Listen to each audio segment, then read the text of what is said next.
कृपया वीडियो में न्यू है तो वीडियो को लाइक एंड सब्सक्राइब करें। धृतराष्ट्र बोले, संजय, भीमसेन ने तो यह अत्यंत दुष्कर्म कर डाला कि महाबाहु कर्ण को रथ की बैठक में गिरा दिया। सूत, दुर्योधन मुझसे बारंबार कहा करता था कि कर्ण अकेला ही रणभूमि में सृंजयों सहित समस्त पांडवों का वध कर सकता है, परंतु उस दिन युद्धस्थल में राधापुत्र कर्ण को भीमसेन के द्वारा पराजित हुआ देखकर मेरे पुत्र दुर्योधन ने क्या किया? संजय ने कहा, महाराज, सूतपुत्र राधा कुमार कर्ण को महासमर में पराडमुख हुआ देख आपका पुत्र अपने भाइयों से बोला, तुम्हारा कल्याण हो, तुम लोग शीघ्र जाओ और राधापुत्र कर्ण की रक्षा करो। वह भीमसेन के भय से भरे हुए संकट के अगाध महासागर में डूब रहा है। राजा दुर्योधन की आज्ञा पाकर आपके पुत्र अत्यंत कुपित हो भीमसेन को मार डालने की इच्छा से उनके सामने गए, मानो पतंग आग के समीप जा पहुंचे हों।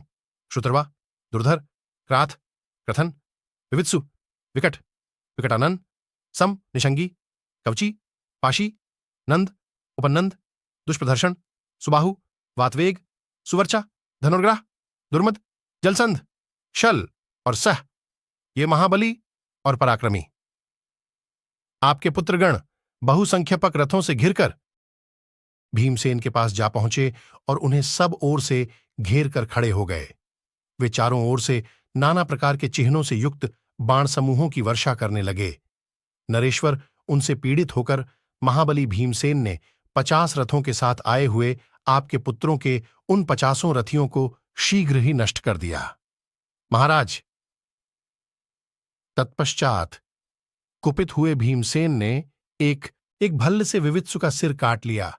उसका वह कुंडल और शिरस्त्राण सहित मस्तक पूर्ण चंद्रमा के समान पृथ्वी पर गिर पड़ा। प्रभो, उस शूरवीर को मारा गया देख उसके भाई समरभूमि में भयंकर पराक्रमी भीमसेन पर सब ओर से टूट पड़े। तब भयानक पराक्रम से संपन्न भीमसेन ने उस महायुद्ध में दूसरे 2 भल्लों द्वारा रणभूमि में आपके 2 पुत्रों के प्राण हर लिए। नरेश्वर, वे दोनों थे विकट, विकटानन और सम। देवपुत्रों के समान सुशोभित होने वाले वे दोनों वीर आंधी के उखाड़े हुए 2 वृक्षों के समान पृथ्वी पर गिर पड़े। फिर लगे हाथ भीमसेन ने क्राथ, क्रथन को भी एक तीखे नाराज से मारकर यमलोक पहुंचा दिया। वह राजकुमार प्राण शून्य होकर पृथ्वी पर गिर पड़ा। जनेश्वर, फिर आपके वीर धनुर्धर पुत्रों के इस प्रकार वहां मारे जाने पर भयंकर हाहाकार मच गया। उनकी सेना चंचल हो उठी। फिर महाबली भीमसेन ने सम्रांगण में नंद और उपनंद को भी यमलोक भेज दिया। तदनंतर आपके शेष पुत्र रणभूमि में काल, अंतक और यम के समान भयानक भीमसेन को देखकर भय से व्याकुल हो वहां से भाग गए। आपके पुत्रों को मारा गया देख सूतपुत्र कर्ण के मन में बड़ा दुख हुआ। उसने हंस के समान अपने श्वेत घोड़ों को पुण्य वहीं हंकवाया जहां पांडुपुत्र भीमसेन मौजूद थे। महाराज, मद्रराज के हांके हुए वे घोड़े वेग से भीमसेन के रथ के पास जाकर उनसे सट गए। प्रजानाथ, महाराज, युद्धस्थल में कर्ण और भीमसेन का वह संघर्ष घोर, रौद्र और अत्यंत भयंकर था। राजेंद्र, वे दोनों महारथी जब परस्पर भिड़ गए, उस समय वह देखकर मेरे मन में यह विचार उठने लगा कि न जाने यह युद्ध कैसा होगा। महाराज, तदनंतर युद्ध का हौसला रखने वाले भीमसेन ने अपने बाणों से आपके पुत्रों के देखते देखते कर्ण को आच्छादित कर दिया। तब उत्तम अस्त्रों के झांता कर्ण ने अत्यंत कुपित हो लोहे के बने हुए और झुकी हुई गांठ वाले 9 भल्लों से भीमसेन को घायल कर दिया।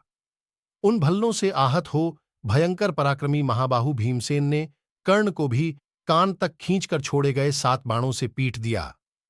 महाराज, तब विषधर सर्प के समान फुफकारते हुए कर्ण ने बाणों की भारी वर्षा करके पांडुपुत्र भीमसेन को आच्छादित कर दिया। महाबली भीमसेन ने भी कौरव वीरों के देखते देखते महारथी कर्ण को बाण समूहों से आच्छादित करके विकट गर्जना की।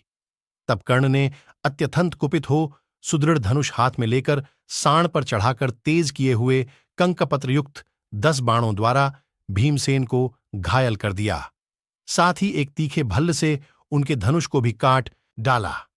तब अत्यंत बलवान महाबाहु भीमसेन ने कर्ण के वध की इच्छा से द्वितीय मृत्युदंड के समान एक भयंकर स्वर्णपत्र जटित परिघ हाथ में ले उसे गरज कर कर्ण पर दे मारा। वज्र और बिजली के समान गड़गड़ाहट पैदा करने वाले उस परिग को अपने ऊपर आते देख कर्ण ने विषधर सर्प के समान भयंकर बाणों द्वारा उसके बहुत से टुकड़े कर डाले। तत्पश्चात भीमसेन ने अत्यंत सुदृढ़ धनुष हाथ में लेकर अपने बाणों द्वारा शत्रु सैन्य संतापी कर्ण को आच्छादित कर दिया। फिर तो एक दूसरे के वध की इच्छा वाले दो सिंहों के समान कर्ण और भीमसेन में वहां अत्यंत भयंकर युद्ध होने लगा। महाराज, उस समय कर्ण ने अपने सुदृढ़ धनुष को कान के पास तक खींचकर 3 बाणों से भीमसेन को क्षत विक्षत कर दिया। कर्ण के द्वारा अत्यंत घायल होकर बलवानों में श्रेष्ठ महाधनुर्धर भीमसेन ने एक भयंकर बाण हाथ में लिया जो कर्ण के शरीर को विदीर्ण करने में समर्थ था। राजन, जैसे सांप बांबी में घुस जाता है, उसी प्रकार वह बाण कर्ण के कवच और शरीर को छेद कर धरती में समा गया। उस प्रबल प्रहार से व्यथित और विह्वल सा होकर कर्ण रथ पर ही कांपने लगा, ठीक उसी तरह जैसे भूकंप के समय पर्वत हिलने लगता है।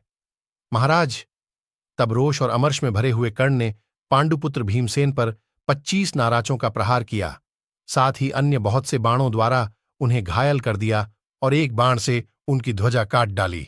राजेंद्र, फिर एक भल्ल से उनके सारथी को यमलोक भेज दिया और तुरंत ही एक बाण से उनके धनुष को भी काटकर बिना विशेष कष्ट के ही मुहूर्त भर में हंसते हुए से कर्ण ने भयंकर पराक्रमी भीमसेन को रथहीन कर दिया। भरतश्रेष्ठ, रथहीन होने पर वायु के समान बलशाली महाबाहु भीमसेन गदा हाथ में लेकर हंसते हुए उस उत्तम रथ से कूद पड़े। प्रजानाथ, जैसे वायु शरतकाल के बादलों को शीघ्र ही उड़ा देती है, उसी प्रकार भीमसेन ने बड़े वेग से कूदकर अपनी गदा की चोट से आपकी सेना का विध्वंस आरंभ किया। शत्रुओं को संताप देने वाले भीमसेन ने क्रुद्ध होकर प्रहार करने में कुशल और ईशादंड के समान दांतों वाले 700 हाथियों का सहसा संहार कर डाला। मर्मस्थलों को जानने वाले बलवान भीमसेन ने उन गजराजों के मर्मस्थानों, ओठों, नेत्रों, कुंभस्थलों और कपोलों पर भी गदा से चोट पहुंचाई। फिर तो वे हाथी भयभीत होकर भागने लगे। तत्पश्चात महावतों ने जब उन्हें पीछे लौटाया, तब वे भीमसेन को घेर कर खड़े हो गए, मानो बादलों ने सूर्यदेव को ढक लिया हो। जैसे इंद्र अपने वज्र के द्वारा पर्वतों पर आघात करते हैं, उसी प्रकार पृथ्वी पर खड़े हुए भीमसेन ने सवारों, आयुधों और ध्वजाओं सहित उन 700 गजराजों को गदा से ही मार डाला। तत्पश्चात शत्रुओं का दमन करने वाले कुंतीय कुमार भीमसेन ने सुबल पुत्र शकुनि के अत्यंत बलवान 52 हाथियों को मार गिराया। इसी प्रकार उस युद्ध स्थल में आपकी सेना को संताप देते हुए पांडुकुमार भीमसेन ने 100 से भी अधिक रथों और दूसरे सैकड़ों पैदल सैनिकों का संहार कर डाला।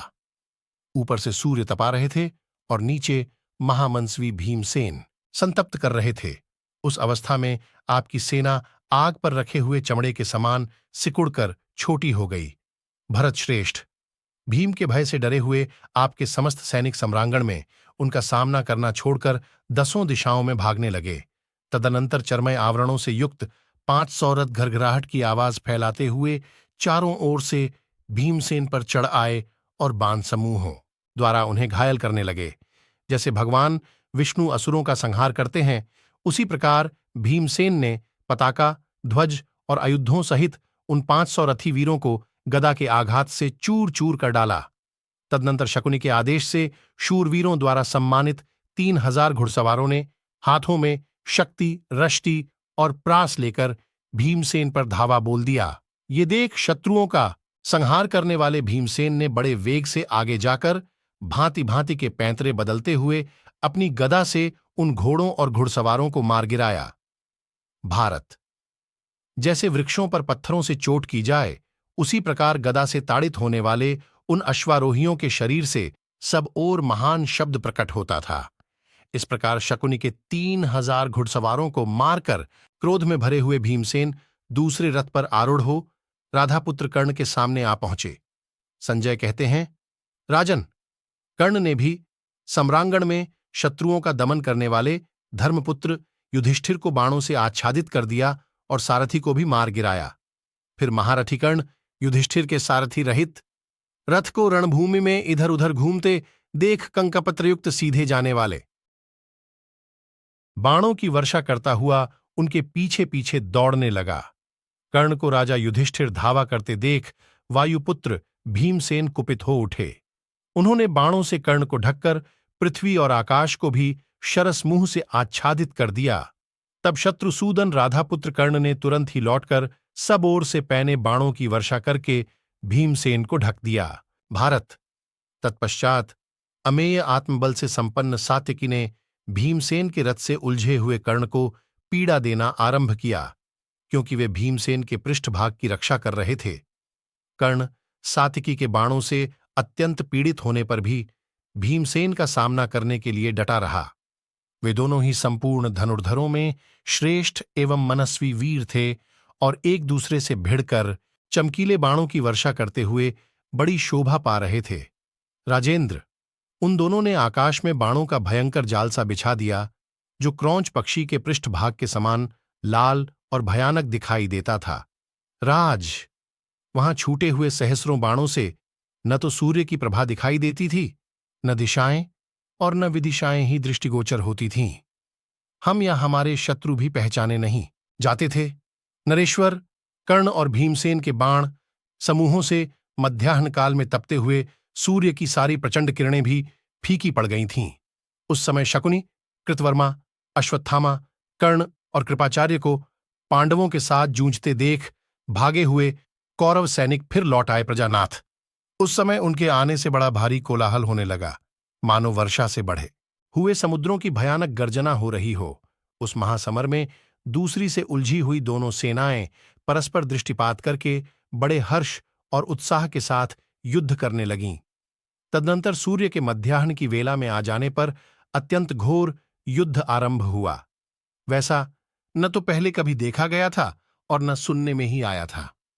जैसे जल का प्रवाह वेग के साथ समुद्र में जाकर मिलता है, उसी प्रकार रणभूमि में एक सैन्य समुदाय दूसरे सैन्य समुदाय से सहसा जा मिला और परस्पर टकराने वाले बाण समूहों का महान शब्द उसी प्रकार प्रकट होने लगा, जैसे गरजते हुए सागर समुदायों का गंभीर नाद प्रकट हो रहा है। जैसे दो नदियां परस्पर संगम होने पर एक हो जाती है, उसी प्रकार वे वेगवती सेनाएं परस्पर मिलकर एक ही भावरी को प्राप्त हो गईं।